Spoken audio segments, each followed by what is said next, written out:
ఇది important news. ఇది అసలు విషయం. వాణిజ్యం బంద్, కాశ్మీర్లోని దాల్ సరస్సు పహార కాస్తున్న జవాన్. పాక్ నుంచి అన్ని రకాల దిగుమతులపై భారత్ నిషేధం. పాక్ నుంచి వచ్చేటువంటి అనేక ప్రోడక్ట్స్ ఏవైతుంటాయో ఆ దిగుమతులపైన కంప్లీట్గా నిషేధం ఇస్తున్నట్టు తెలుస్తుంది. దీనివల్ల మన ఎగుమతులపైన నిషేధం మనం విధిస్తాం, అదేవిధంగా వాళ్ళ నుంచి జరిగేటువంటి దిగుమతుల విషయంలో కూడా బ్యాన్ చేస్తాను. ఈ క్రమంలో పాకిస్తాన్కు వాణిజ్యపరంగా భారీ నష్టం జరిగేటువంటి అవకాశం అయితే చాలా స్పష్టంగా కనబడతా ఉంది. సో ప్రత్యక్ష పరోక్ష దిగుమతులన్నింటికీ వర్తిస్తున్న స్పష్టీకరణ. కొరియర్లు, పార్సిల్ సేవలు కూడా పూర్తిగా నిలిపివేత. పాక్ నౌకలేవి భారత్ పోర్టులోకి రాకుండా నిషేధం. భారత్ నుంచి దిగుమతులు ఇప్పటికే నిలిపేసిన పాక్. ఇరు దేశాల మధ్య 80,000 కోట్ల పైనే వాణిజ్యం జరుగుతుందా. సో 80,000 కోట్ల పైనే వాణిజ్యం మొత్తానికైతే వాటికి నిలిపేస్తున్నట్టు చాలా స్పష్టంగా తెలుస్తూ ఉంది. సో పహల్గామ్ ఉగ్రదాడి అనంతర పరిణామాల నేపథ్యంలో పాకిస్తాన్ నుంచి అన్ని రకాల దిగుమతులు నిలిపేస్తున్నట్టు భారత్ ప్రకటించింది. పాక్లో తయారైనటువంటి పాక్ నుంచి వచ్చే ప్రత్యక్ష పరోక్ష దిగుమతులు ఏవైనా సరే ఈ నిషేధం వర్తిస్తుందని శనివారం స్పష్టం చేసింది. అంతేకాదు ఈ దేశం నుంచి వచ్చే కొరియర్లు, పార్సిల్లు వంటి వాటిని కూడా పూర్తిగా నిలిపేస్తున్నట్లు తెలిపింది. మరోవైపు భారత్లోని అన్ని నౌకాశ్రయాల్లోకి పాక్ చెందినటువంటి పాక్ జెండా ఉన్న ఎలాంటి నౌకలు ప్రవేశించకూడదంటూ నిషేధం కూడా విధించింది. ఇదే సమయంలో భారత్ నౌకలేవి కూడా పాకిస్తాన్ పోర్టులకు వెళ్ళవద్దని సూచించింది. ప్రత్యక్షంగా పరోక్షంగా పాకిస్తాన్లో ఉత్పత్తి అయిన ఆ దేశం నుంచి ఎగుమతి చేసే అన్ని రకాల ఉత్పత్తులపై నిషేధం విధిస్తున్నాం. అనుమతి ఉన్నవైనా ఎలాంటి అనుమతి అవసరం లేని ఉత్పత్తులైనా ఈ నిషేధం వర్తిస్తుంది. తదుపరి ఉత్తర్వులు జారీ చేసే వరకు ఇది అమల్లో ఉంటుంది. ఈ నిషేధం నుంచి ఏదైనా మినహాయింపు కావాలంటే ప్రభుత్వం నుంచి ముందుగానే అనుమతులు తీసుకోవాలని director general of foreign trade స్పష్టం చేసింది. సో మొత్తానికైతే వాణిజ్యం బంద్, ఎగుమతులు కానీ దిగుమతులు కానీ బంద్.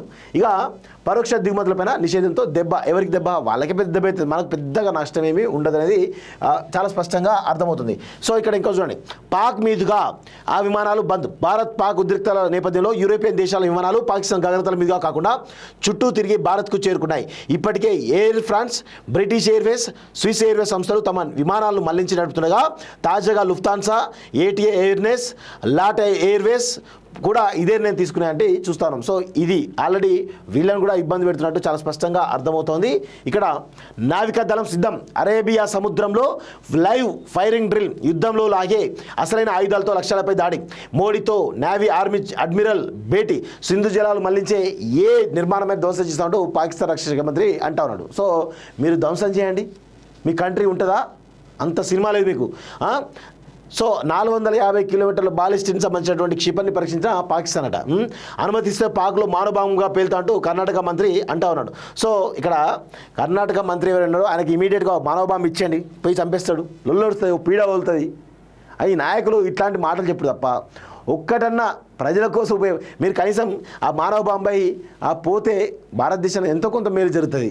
పోండి, అయిపోతుంది. ఇగో Pak సైన్యంపై విరుచుకుపడ్డ Baloch death squad.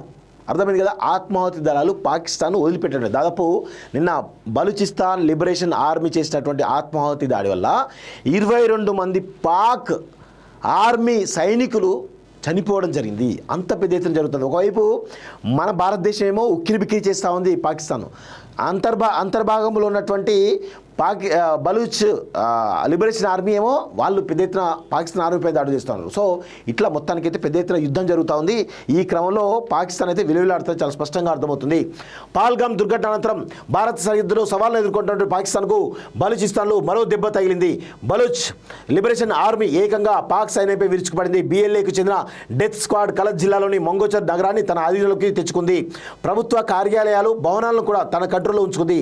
Baloch తిరుగుబాటుదారులు army క్యాంప్పై దాడి చేసి ఆయుధాలను స్వాధీనం చేసుకున్నారు. పాక్ తన సైన్యాన్ని భారత్ సరిహద్దుకు తరలిస్తున్న తరుణంలో బలూచ్లో ఎదురు దెబ్బ తగిలింది. గత నెల 26న జరిగినటువంటి దాడిలో 10 మంది పాక్ సైనికులు మరణించడం గమనార్హం అంటూ చూస్తూ ఉన్నాం. సో ఇట్లా చాలామంది సైనికులను ఈరోజు బలూచ్ ఆర్మీ పెద్ద ఎత్తున దాడులు చేస్తూ చంపేస్తూ ఉంది. సో ఈ క్రమంలో ఇంతవరకు భారతదేశం మనం ఒక శాంతియుత దేశం, ఇంతవరకు కూడా పాకిస్తాన్ పైన చిన్న కవ్వింపు చర్య కూడా మనం చేయలేదు. కానీ అక్కడ అంతర్భాగంలో ఉన్నటువంటి బలూచ్ లిబరేషన్ ఆర్మీ అయితే పాకిస్తాన్ ఆర్మీని ఊచకోతగా వస్తూ ఉంది, ఎక్కడ కూడా తగ్గట్లేదు. సో వాళ్ళు ఆ దిశలో రేపు మాపు పాకిస్తాన్ కూడా ఖతమయ్యే అవకాశం అయితే కనబడుతూ ఉంది. విదేశాల్లో ఉన్నత విద్యను చదువుకోవాలని అనుకుంటున్నారా? అయితే వెంటనే ఫ్లైగ్రాడ్ ఓవర్సీస్ ఎడ్యుకేషన్ కన్సల్టెన్సీని సంప్రదించండి. మీ విదేశీ కలలను సాకారం చేసుకోండి. ఫ్లైగ్రాడ్